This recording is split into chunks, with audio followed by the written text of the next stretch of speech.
Okay. So I searched everywhere and I couldn't find any resources to learn this efficiently. Yeah, but from what I searched, basically uh, these formula they only work for steady AC circuit. So that's when you have t equal to infinity or something like that, like a very large t.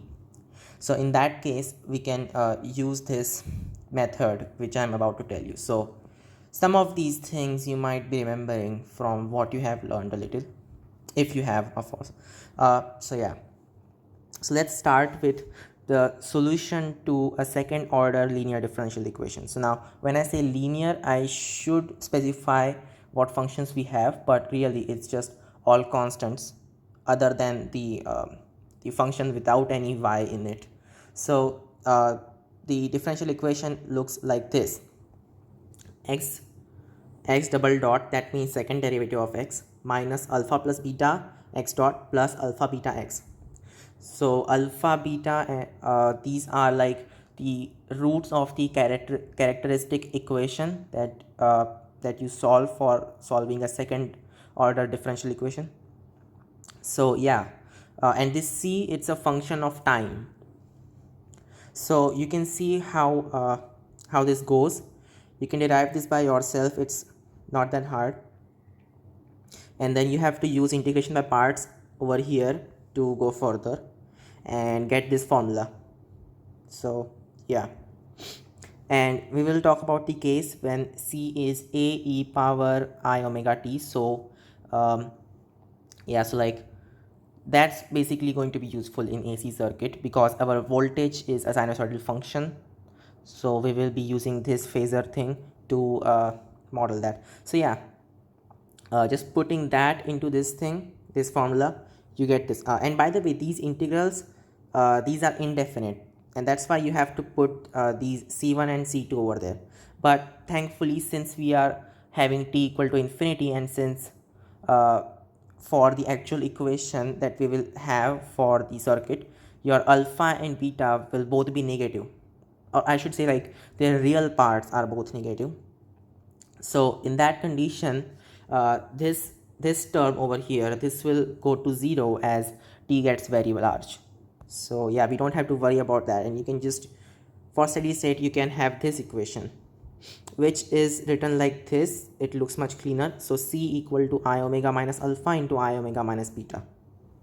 Okay, so now let's go to the actual LCR differential equation. So you will use Faraday's law. Sometimes people call it Kirchhoff's law or whatever. We don't really care about this.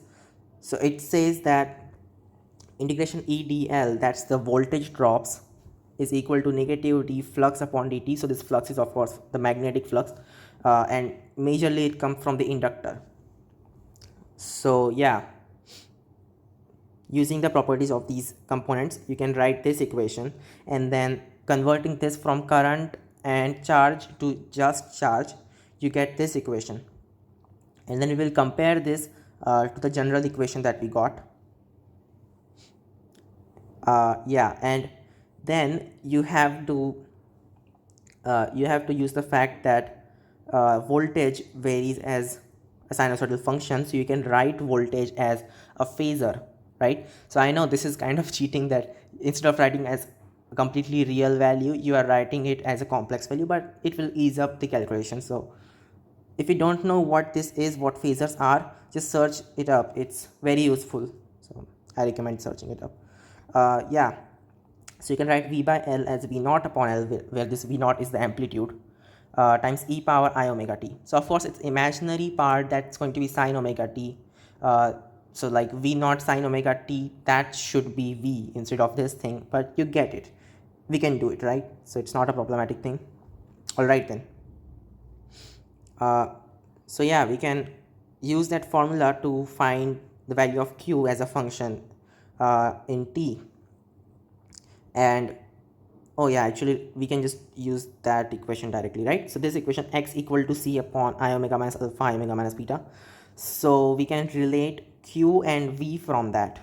So instead of writing this as a function of t, you just related q and v. So if at some particular time you know what the voltage is, or maybe I should say the power source's voltage, right? Then you can find out what this charge should be on the capacitor. And yeah, like Q is the charge on the capacitor. That's how it's defined. All right. So then differentiating this equation, you can convert from the charge to current. And then you have this equation, right? So manipulating it correctly.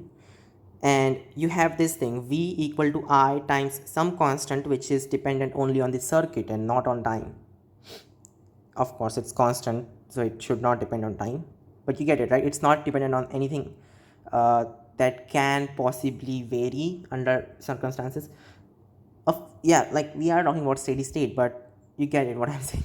So yeah, this is a constant, and writing it in the standard complex number format, you can say that it's R plus L omega minus 1 upon C omega I. So this is for a normal LCR circuit. This pink thing, it's called reactance, also known as X, and this is the resistance, of course, and Z is the impedance. So you can write V equal to IZ. So it's basically this equation but written more beautifully. And then we can talk about properties of Z. Z has magnitude, this thing, so this green thing is the magnitude, and it's phase difference, right? So this is the phase difference between this V and I, right? So I times Z equal to V, so it's phase plus the phase because of Z, that gives the phase of V. So that's why it's the phase difference or phase shift or whatever. Okay, cool.